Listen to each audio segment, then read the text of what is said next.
Now we're going to cover normalization principles. What is normalization?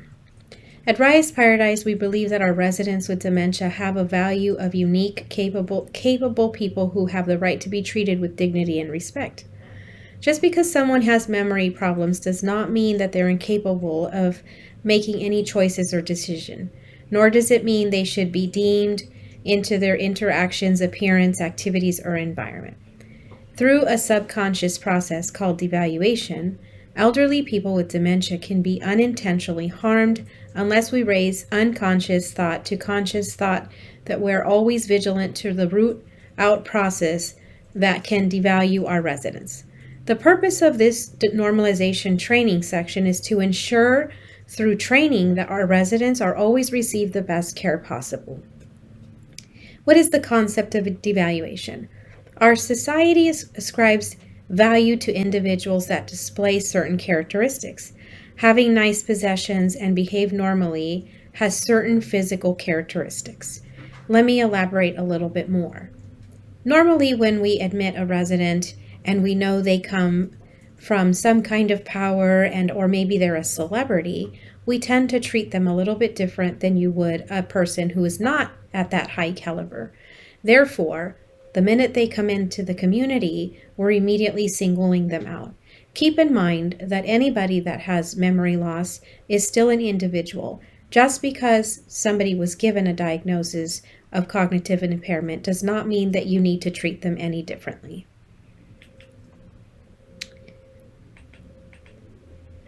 Some of the attributes our society values are health, wealth, expensive possessions, education, power and influence, youth, beauty, strength, good communication skills, and sharp intellect.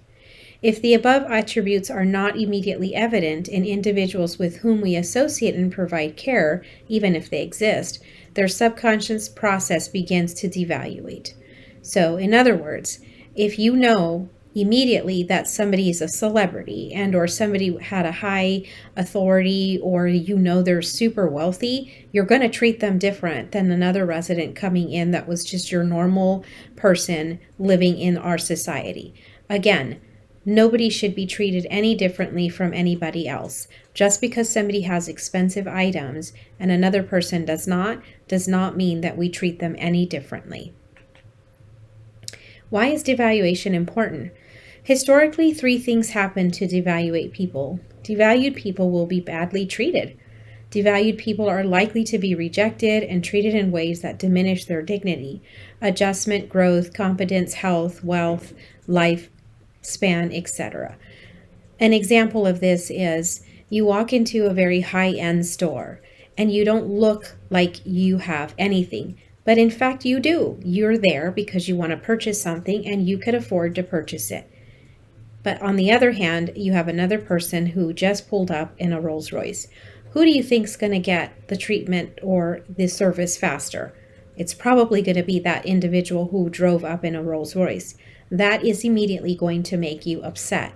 Again, making you understand that devaluing a resident or somebody that has a possession or a belonging versus somebody who doesn't is no different. Everybody should be treated equally. Why is devaluation important? Bad treatment will take on a form that expresses social role perception of a devalued person. What are some of society's perceptions that may attribute to elderly people with dementia? That they're incompetent to make decisions or care for their own needs, they're weak or ill all the time, they are children or childlike, they're near death, they're insensitive to pain or discomfort, they may be dangerous, they are objects of pity or charity, they are diseased, and they are subhuman vegetable. These are all misconceptions. How a person is perceived and treated by others will strongly determine how that person behaves. Again, this will go back to a behavior. If you treat them like a child, or you treat them like they don't know what's happening, or you talk about them and you think that they don't understand just because they can't communicate with you, you're devaluing them as a person, and a behavior is going to occur. Role expectancies can be conveyed to and about a person in several ways.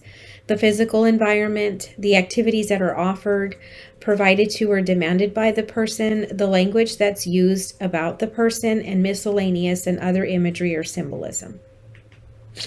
At Raya's Paradise, how do we combat the subconscious forces of devaluation? The more vulnerable a person is to being devalued by society, and more important it is to reduce and prevent any such vulnerability. And the balance of such vulnerabilities by building up the person's positively valued characteristics. Again, if a resident is admitted, you're not going to immediately take all of their belongings and say they can't have them anymore. Those are their belongings and their personal items. Their life is already changing by having to make a move. The family has recognized that somebody needs care, so they brought them to Raya's Paradise. So how do we make sure that one of our residents is kept in the same living environment that they had at home? Well, the first thing we do is to ensure that we know who the resident is, where they came from, the family dynamic, and we keep those items similar. We don't strip them of anything, and we don't talk about them. We don't make it a point to show that the resident has any type of cognitive impairment. Our goal is to keep their life as normal as possible. At Raya's Paradise, we balance off resident vulnerabilities by, how do we do this? We enhance our residents' value by surrounding them with many of their valued possessions as possible. We encourage families to bring in familiar possessions so that the resident and families know and can be educated and reminded of each identity and the value. For instance, we ask the family to bring in photos, fill memory boxes, bring in a favorite blanket or a favorite pillow. This will help remind them of their home-like possessions that they had at home. We never treat our residents as children. We do not baby talk or give them childish activities. We do not have them color in coloring books or play with dolls or encourage stuffed animals. We use activity supplies that are age appropriate. We give our residents adult activities and tasks. We provide pets and children in our residence environment so that they can freely nurture, love, and interact in a normal way. We combat role perceptions of incompetence by giving our residents meaningful tasks and choices. We encourage the residents to express themselves in unique ways. We have specific tasks that enhance our value and imagery of men and women. We have groups and clubs that relate to sports and work. We have clubs and tasks that relate to domestic skills and adult hobbies. We combat role perceptions of incompetence by giving our residents such much freedom as possible. Keep everything within reach and giving our residents the dignity of some risk of their lives. We do not create devaluation by setting them up with relationships with our residents. We give them access to us anytime and anywhere in the community. We do not have associates-only areas in our communities, except for safety purposes. For example, we don't lock offices to ensure that the residents know they can walk in at any times. If staff is sitting down and having a meeting, we invite the residents to come to our meeting. If you're having a luncheon and the residents want to be part of your luncheon, allow them to be part of it. Remember, we are in their home. This is where they're living, and we're here to assist them. The space is their space, not our space. Their dining room, it's not our dining room. We are here to support and help them. This is their new home, so we invite them in all of our common space areas. How do we balance this off? We combat role perceptions by not saying that they're a vegetable or that they're close to death. We give them as many opportunities as possible and new experiences to regain strengths and abilities. We keep people as active and involved as possible right up until the end of their life. We support the residents and families by providing hospice services. We combat role perceptions of insensitivity to pain or discomfort by educating ourselves about dementia and the truth about the resident's physical needs. We look for pain and discomfort and we treat it.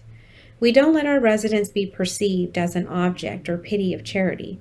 We do not accept donated clothing, funeral flowers, or donated stuffed animals or toys.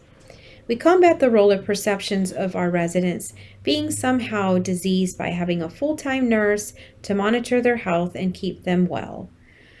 We keep our environments clean and to prevent any infection and eliminate odors.